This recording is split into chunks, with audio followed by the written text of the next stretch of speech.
Shalom, Bapak Ibu yang terkasih dalam Kristus Yesus. Senang sekali kita jumpa lagi pada minggu ini. Dan minggu ini kita akan sama-sama belajar kebenaran firman Tuhan tentang cara hidup orang Kristen yang dituliskan oleh Rasul Petrus. Kita akan baca sama-sama di dalam 1 Petrus 4 ayat yang ke-7 sampai yang ke-11. Jadi perikopnya tentang hidup orang Kristen. Ada 5 ayat dan ada 5 poin cara hidup orang Kristen. Yang pertama, ayat ke-7. Kesudahan segala sesuatu sudah dekat, karena itu kuasailah dirimu dan jadilah tenang supaya kamu dapat berdoa. Jadi yang poin pertama, orang Kristen harus bisa berdoa.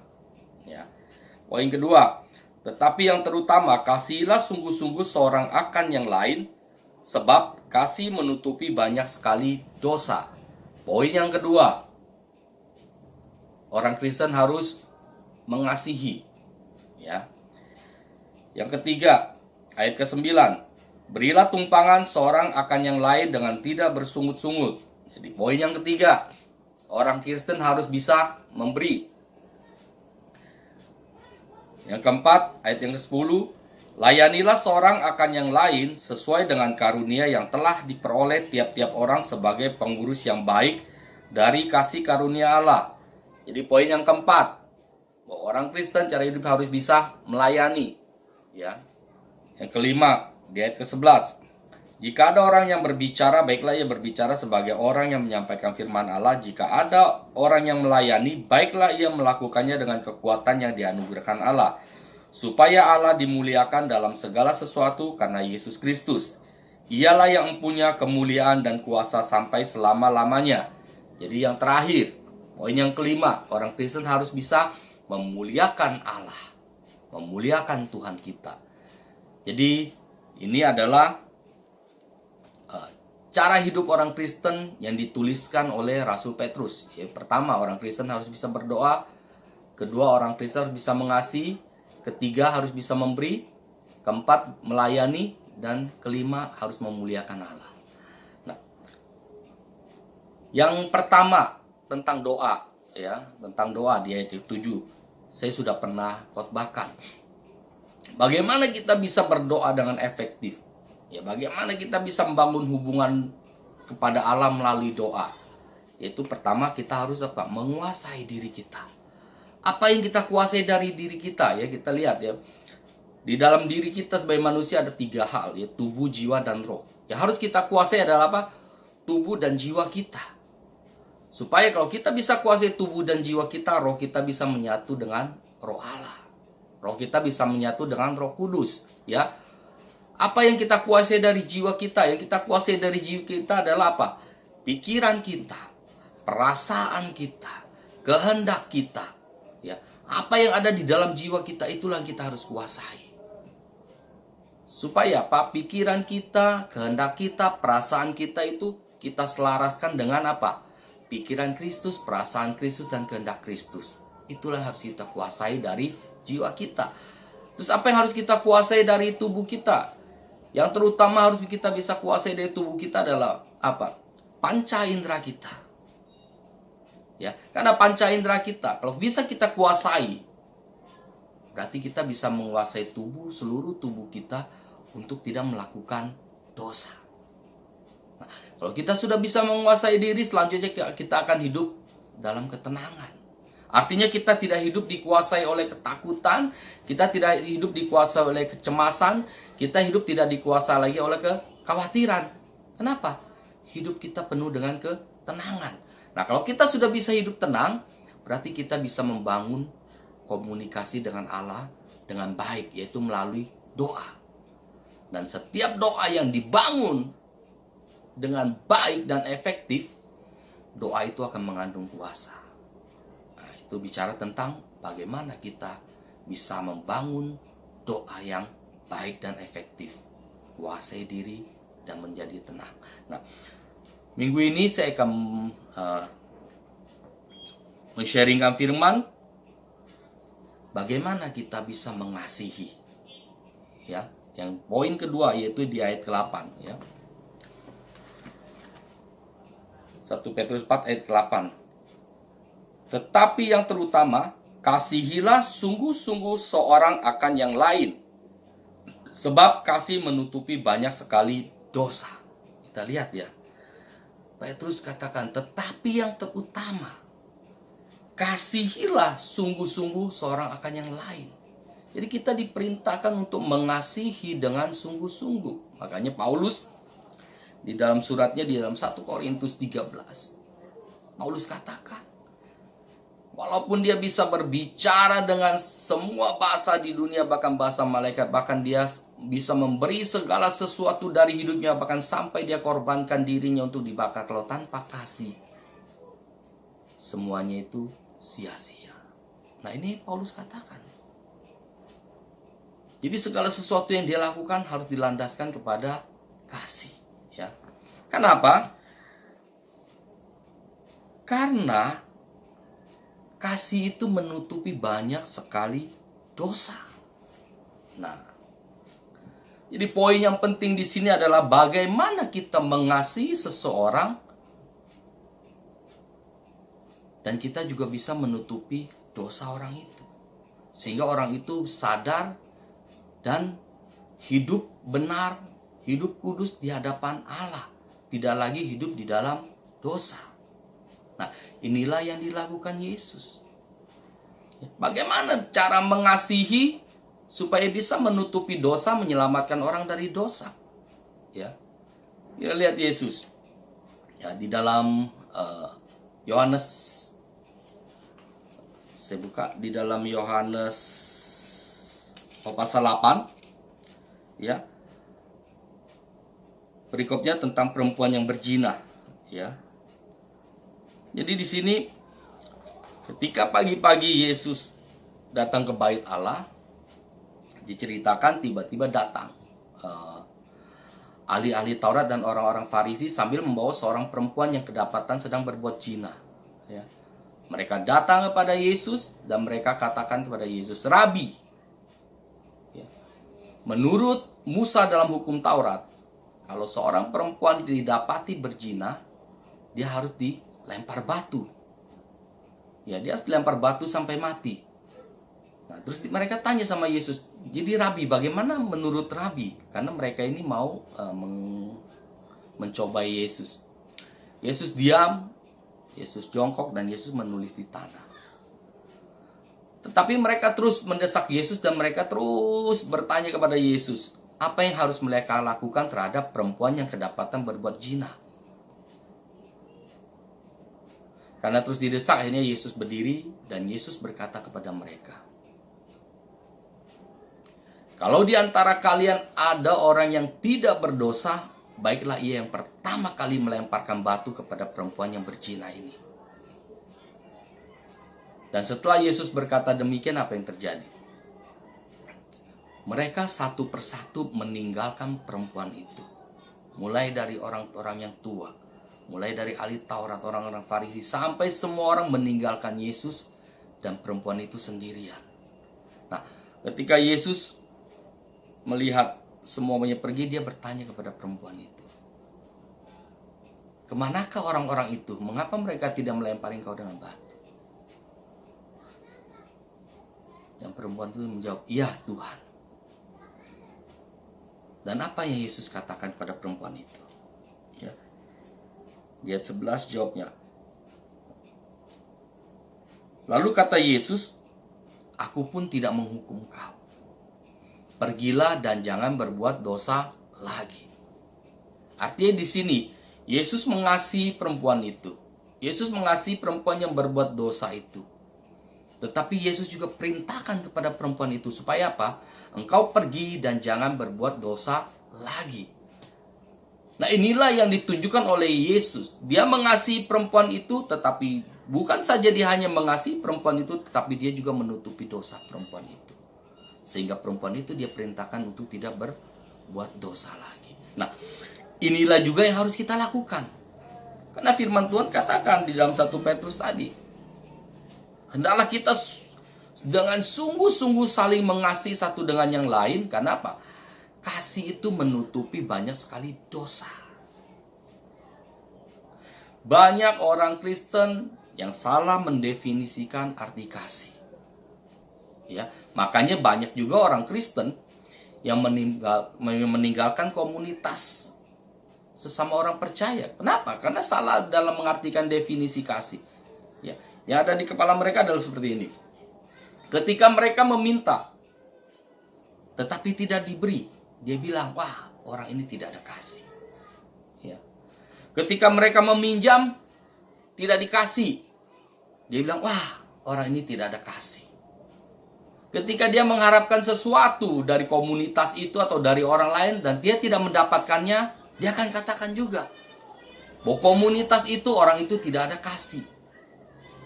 Nah, ini adalah definisi yang salah. Kenapa? Tidak setiap sekali kita meminta akan diberi, tidak setiap kali kita meminjam harus mendapatkan, dan juga tidak setiap kali kita mengharapkan sesuatu itu harus kita mendapatkan. Ya. Makanya banyak orang yang salah mengartikan definisi kasih. Dia artikan bahwa kasih itu harus memberi. Padahal Yesus ajarkan. Ya. Yesus katakan di dalam firman Tuhan, Aku mengutus kamu seperti domba ke tengah-tengah serigala. Sebab itu, Yesus perintahkan, kalian harus cerdik seperti ular, tulus seperti burung merpati.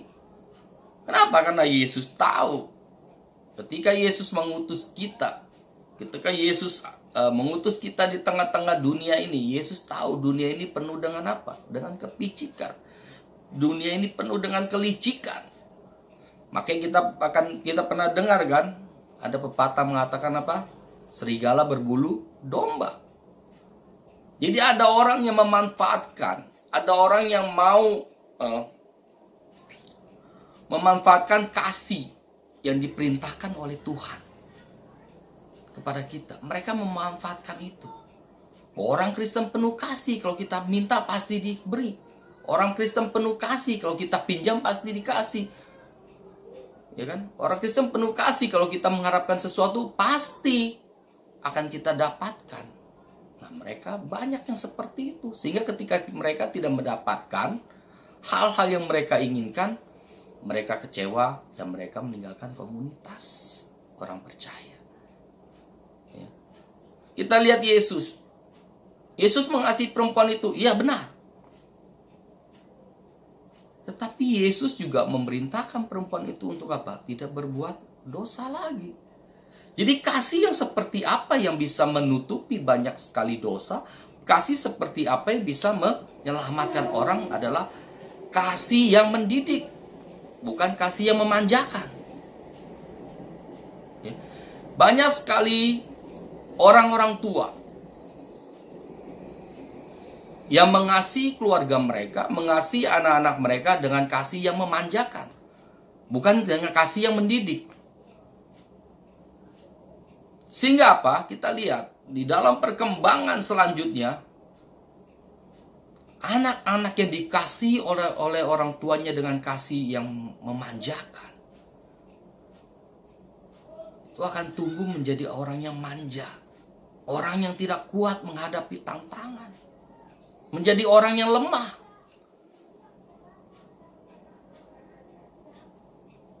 Beda dengan orang yang dikasih orang tuanya dengan kasih mendidik. Ya. Contohnya sudah banyak sekali. Kita lihat.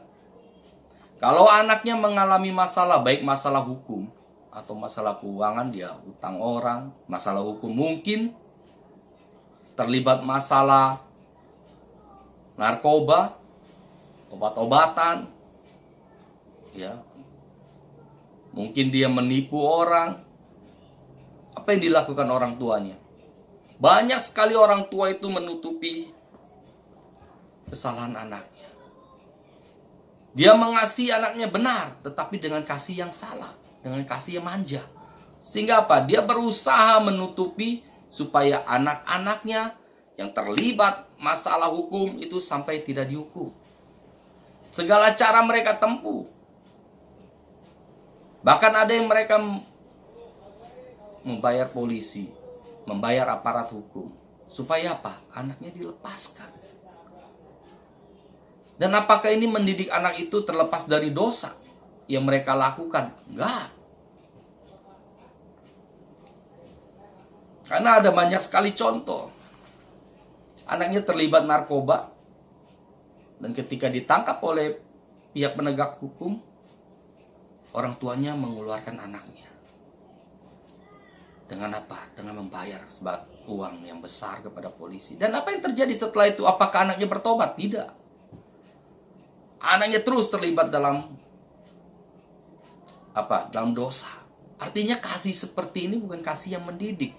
Bukan kasih yang menutupi orang yang dikasih itu supaya terlepas dari dosa. Tetapi justru dia menjerumuskan orang itu ke dalam dosa yang lebih dalam lagi. Dan ini adalah kasih yang salah. Kasih yang benar adalah kasih yang mendidik.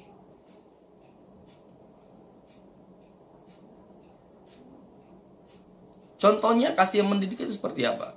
Ketika ada seseorang yang butuh sesuatu, dia tidak lantas memberikan apa yang dia butuhkan. Tetapi dia akan memberi jalan keluar. Dia akan memberikan satu ide. Untuk apa? Supaya orang itu bisa melakukan sesuatu yang bisa mendukung kehidupan dia. Ya. Contohnya ada yang bilang kan, kalau ada orang minta ikan, jangan kasih ikannya, kasih kailnya. Supaya apa? Supaya dia tidak tergantung sama kita terus. Kalau dia minta ikan, kita kasih ikan, setelah habis mereka akan datang dan minta ikan lagi. Dan ini adalah kasih yang memanjakan, dan ini salah. Kasih yang benar ketika mereka minta ikan, kita kasih ikan, tapi kita juga kasih kail. Supaya apa? Supaya mereka bisa mencari ikan sendiri. Dan ini adalah kasih yang mendidik. Nah, sekarang mari kita belajar. Kasihilah orang-orang di sekitar kita, kasihilah komunitas kita, kasihilah keluarga kita, anak kita, orang tua kita, dengan kasih yang mendidik. Supaya apa? Supaya kasih yang kita berikan benar-benar bisa melepaskan mereka dari dosa. Tidak membuat mereka manja. Tidak membuat mereka rapuh. Tidak membuat mereka mudah putus asa. Tidak membuat mereka itu tidak punya daya juang dalam kehidupannya. Sehingga mereka akan menjadi orang yang tumbuh dengan banyak kelemahan. Kenapa? Karena selalu menerima kasih yang memanjakan mereka. Jadi kita harus belajar. Kasihi keluarga kita, saudara kita, semua orang yang kita kenal, kasih dengan mendidik, mengajar, seperti yang dilakukan oleh Yesus. Ya. Jadi mulai sekarang mari kita mengasihi dengan cara mendidik mereka, bukan memanjakan mereka. Karena kalau kita mengasihi dan memanjakan mereka, artinya kita bukan melepaskan mereka dari dosa, tapi secara tidak langsung kita justru menjerumuskan mereka dalam dosa. Ya. Saya ada satu pengalaman dari teman, sudah lama juga. Jadi adiknya terlibat narkoba, dan memang dia sudah berusaha dengan berbagai cara, tapi tidak bisa terlepas karena saat itu sedang ketat-ketatnya ya. Jadi dia hanya main di jaksa, artinya dia membeli kejaksaan supaya hukumannya tidak terlalu berat, tidak terlalu lama. Tapi apa yang terjadi ketika di dalam penjara, adiknya itu selalu memeras abangnya. Dengan apa dia bilang, tolong kirimkan saya uang. Kalau saya nggak dikasih uang, saya akan dipukuli, saya dianiaya di penjara. Dan ini bukannya sekali dua kali, ini terus. Hampir 2 minggu sekali itu terjadi. Dan dia ngobrol sama saya dan saya bilang, Kamu cek nggak di dalam penjara itu memang seperti itu keadaannya. Kenapa? Kita tahu di penjara itu kan juga mereka bisa bebas jual beli narkoba. Saya bilang kamu harus tegas. Kamu jangan kasih uang. Kenapa? Nggak mungkin di dalam penjara mereka akan dipukuli terus seperti itu. Ternyata akhirnya dia bilang oke, dia tidak memberi. Ketika dia tidak memberi uang dan dia besuk adiknya, ternyata adiknya baik-baik aja. Nggak dipukuli, nggak diapa-apain. Ternyata apa? Di dalam penjara tuh adiknya memeras abangnya minta uang supaya adiknya itu membeli narkoba juga di dalam penjara. Akhirnya dia didik adiknya, dia tidak kasih uang. Dan ketika keluar dari penjara, dia juga tidak memanjakan adiknya, sehingga ya adiknya puji Tuhan sekarang ya sudah bisa berusaha dan dia lepas dari pengaruh obat-obatan itu. Kenapa? Karena abangnya mengasihi dia bukan dengan kemanjaan, tapi dengan didikan. Jadi saya berharap Bapak Ibu Saudara sekalian, mari kita belajar untuk mengasihi dengan mendidik, bukan dengan memanjakan. Supaya apa? Supaya orang yang kita kasih itu bisa lepas dari dosa, bisa menutupi dosa-dosa mereka, sehingga mereka boleh hidup benar di hadapan Tuhan. Terima kasih, Tuhan Yesus memberkati. Mari kita akan berdoa. Bapa, di dalam nama Tuhan Yesus, saat ini hamba berdoa untuk setiap jemaat-Mu yang mendengarkan firman ini, untuk setiap kami mendengarkan firman ini. Biarlah mulai saat ini kami boleh menerapkan kasih yang benar di dalam kehidupan kami. Kasih yang mendidik, bukan kasih yang memanjakan. Sehingga setiap orang yang kami kasihi, mereka akan tumbuh menjadi orang yang kuat, menjadi orang yang hidup taat benar di hadapan Tuhan. Sehingga setiap orang yang kami kasih dengan kasih yang mendidik, akan membuat orang itu lepas dari dosa mereka, akan menutupi dosa mereka, dan mereka tidak hidup lagi di dalam dosa. Terima kasih Bapa. Terima kasih. Kiranya berkat kasih anugerah, damai sejahtera, dan sukacita dari Tuhan Yesus Kristus selalu menyertai kami semua di dalam berkat nama Tuhan Yesus. Haleluya. Amin. Terima kasih. Tuhan Yesus memberkati.